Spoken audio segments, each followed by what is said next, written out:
Well, hi guys, welcome back to TJM.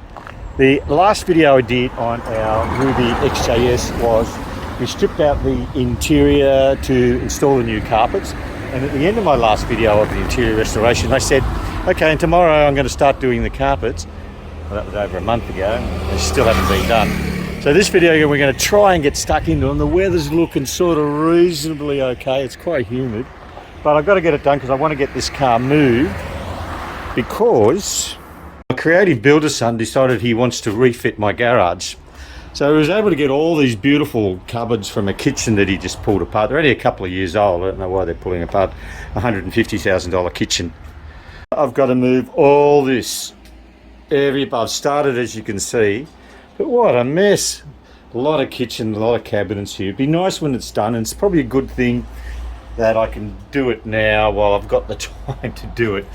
But it means I've lost garage space. And even this car has to go to another garage because all that stuff over there has to come here. Before we start, I have to pull all the seats out again, and I've got to tidy up all this wireage from the, I think from the amplifier. I've got to reinstall the ECU and then clean up the floors a little bit more and then start gluing some carpet in.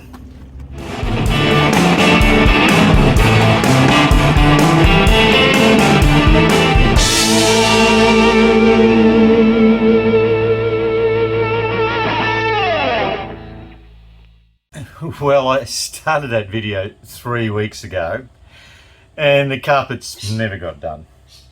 It became too humid that day and a few other things cropped up, so the car got backed into the garage again and it hasn't been touched since.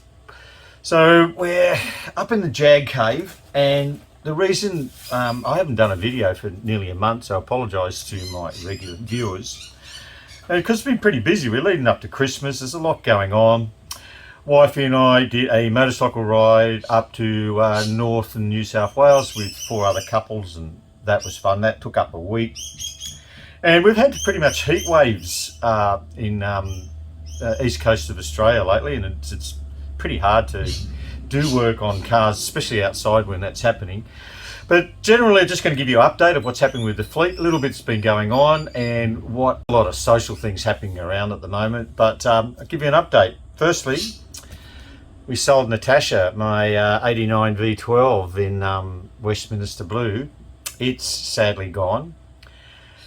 I sold it because the Jaguar bank account was getting a little bit empty, so it helped it replenish a little bit. A lack of space I haven't got, and I would have had to put a stack of money into that thing now. I couldn't do any more to it without having to do the paint and a few other things on it. So I thought it best to let it go. I made a little bit of money on it, not much. I sold it to a nice bloke in Melbourne who has other XJSs, and he's pretty happy with it. The Rover 75 is also gone. Losing time, I'm fading fast. I just wanna make it last. Try to let go of the past. I close my eyes, embrace the blast. Sleepless nights and headache stack. Restlessness to hell and back. What's my purpose? What do I grab? A slippery surface, a heart attack. I sold it. Again, to get that thing roadworthy, I would have had to at least put 4 tyres on it, and possibly a few other little things. Rego and insurance would have been another $600-700. And if to drive it around, I probably needed a new timing belt done, and they're at least $1,500 to get done. So it would have owed me nearly $5,000 to get that done. And you can see examples like this one, which is a 2004 as well, low kilometres, and it's been for sale for months, and it's for $3,500 negotiable. So I didn't want to put good money into bad. I sold it to a nice bloke, a Sudanese bloke, mind you, a bloke from Sudan, and he was a nice gentleman, very interesting sort of character. So it's now gone, happy with that. I did manage to squeeze in a couple of shorts in the last month. I did one on that silver XJC that we found in my suburb. Driving past, heading back to my place, I've just found this beautiful silver XJC. Now I have seen this car before in my local suburb, but I really don't know who owns it. Down in Sydney. But I never found the owner of that.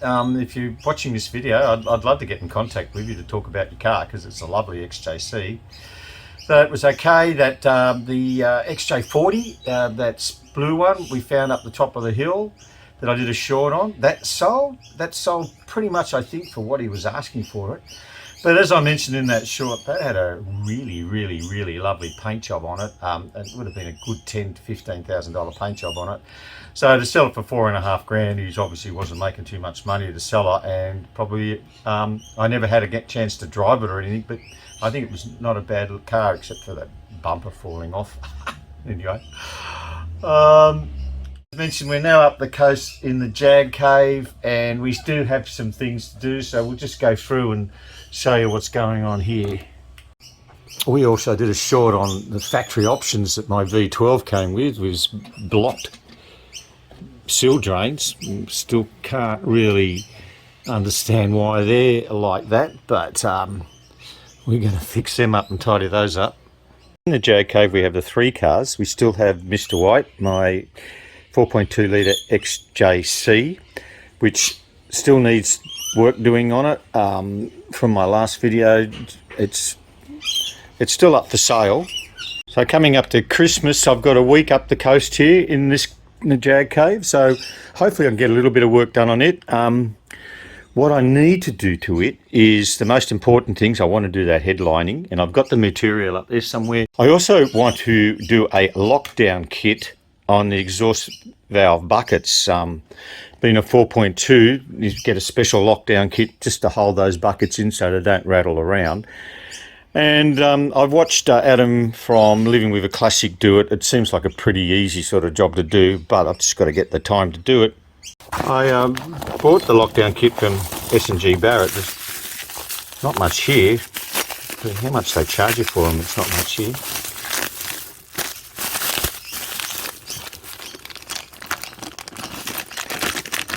So I really want to install these little brackety things to hold those buckets in.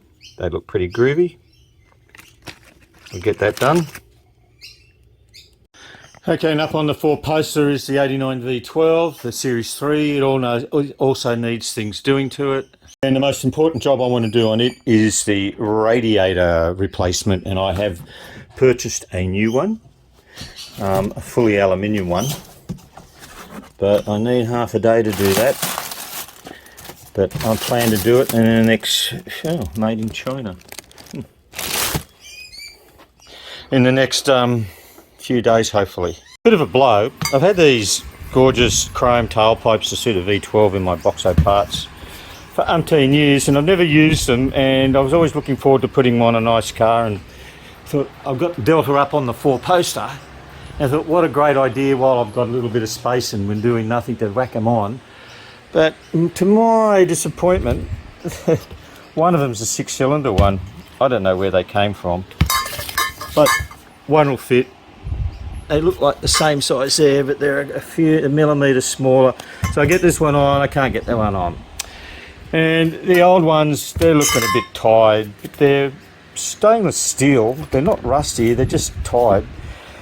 So what I did, I got on the grinder and I buffed one up, and like, it's not going to have the shine of a chrome one. Came up pretty good. With a bit of a buff on the wire wheel, and I might give it a little bit more. So I'm going to give this one a little bit buff now, and we'll put the old ones back on. But Murphy's Law. Okay, not chromed up, but they're looking a little bit tidier. Not as dirty as they used to. So last but not least is Adelaide, my 6-litre V12 XJC. And I'm pleased to say that it really needs nothing doing to it at the moment. I'm using it as my drive car at the moment because wifey's in the Big Smoke in Sydney, and she's taken Terry the Territory back. So I've got 3 cars to choose from to drive if I want, but this one's closest to the garage door, so it's getting used. It's all good. Well, I'm going to put Adelaide in in storage for a bit, seeing it's running pretty good, and she's had a good run. We went up to Central West New South Wales last month in it. So I'm going to swap her around with Anna, because Anna's been sitting in this garage down the road here that we're just heading to now, and she's been sitting there for a couple of months not doing anything, so it's time to get her out and give her a run. So we'll swap her over now. So I'm greatly indebted to my lovely late neighbour to share one of her garages. Now, here she is, been sitting here for a bit. Here's Anna, she's been sitting here in this garage for the last couple of months. Hello, baby. Couple of you. Oh, you pretty girl. Pretty thing.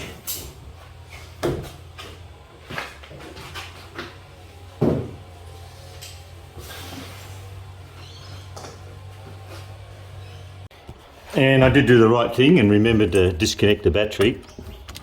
So hopefully we'll have a little bit of strength to fire this girl up.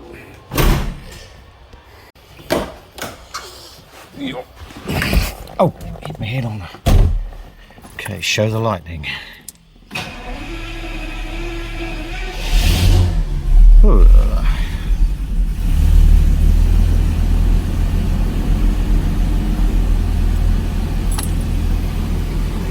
Looking good.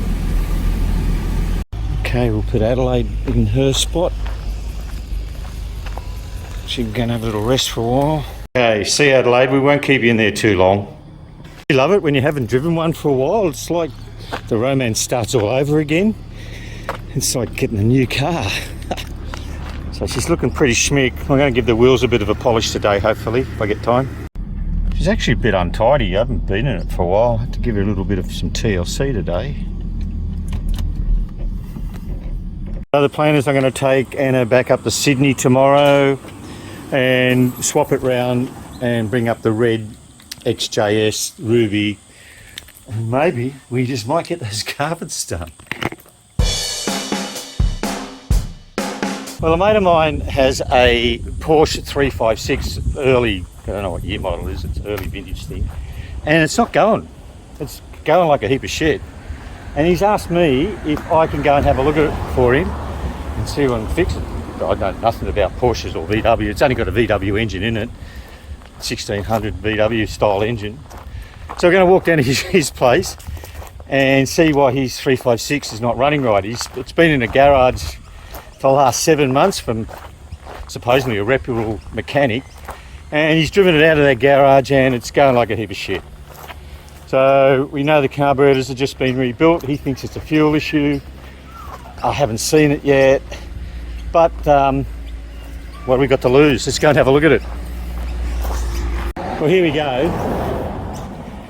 It's a 356A 1959 model. This is my mate Pete. Go Pete, how are you? Brett, welcome. Yeah. Mate, what's wrong with it? Oh mate, I'm not sure whether it's fuel related or spark or whatever. Would you have a bit of a look at it? Yeah. I don't know anything about these, but it's only spark and fuel. You reckon the carburetors have been rebuilt? Well, they have been done, yeah. It's got good compression. Yeah. The exhaust is fine, so it's got to be spark or fuel, right? Yeah, I guess so. So the points are done, got a new cap. Maybe it's something simple. Maybe the Jag man can... Why have they put this pump in it? Just to sort of to help it get fuel to the some cab. fuel up to the pump. We're just a bit nervous about the pump and whether it's delivering enough. Yeah, you don't want to pull that out. All right, let's start it up and see what it goes like. Fire up.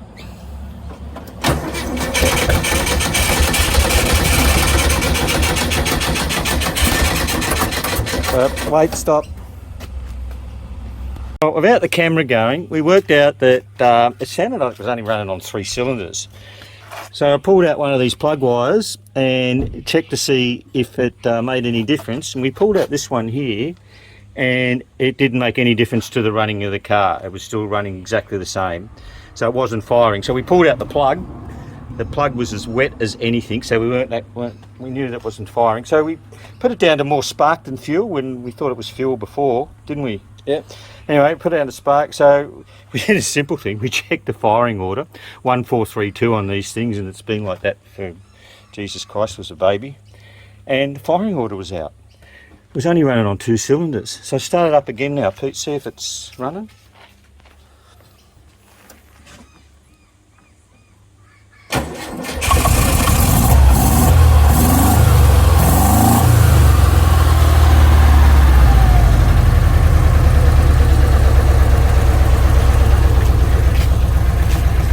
another happy customer. There we go. Well done, mate.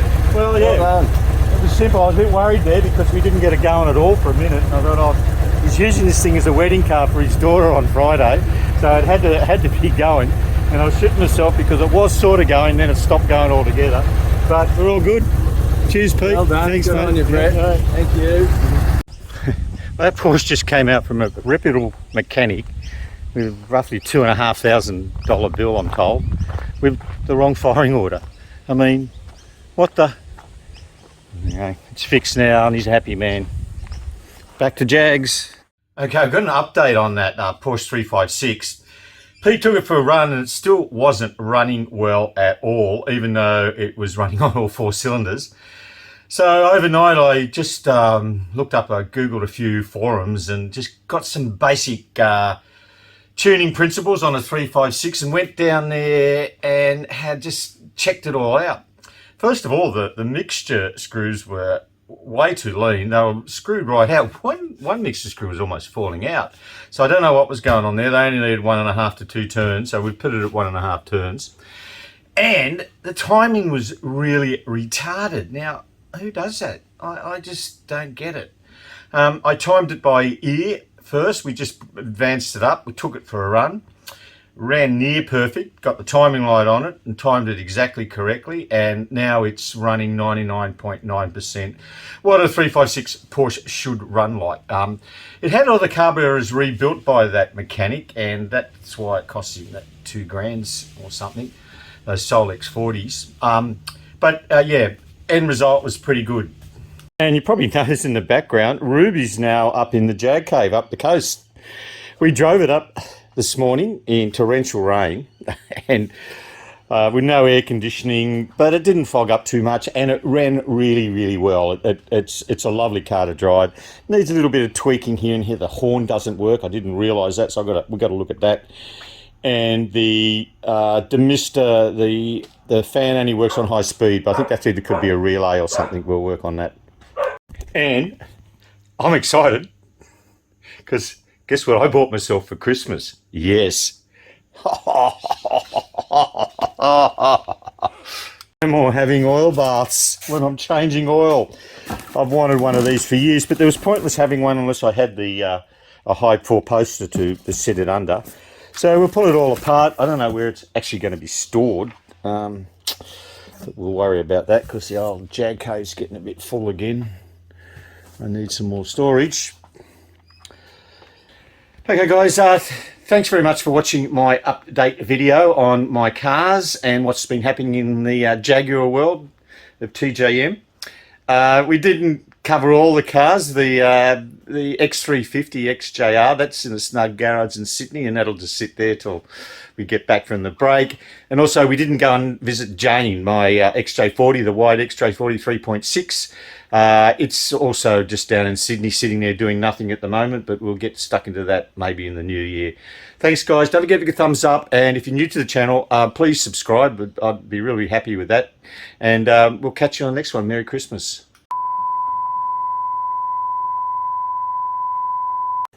And I do have a dog that just continues to bark. Mimi, will you stop barking? Be a good puppy. Good girl.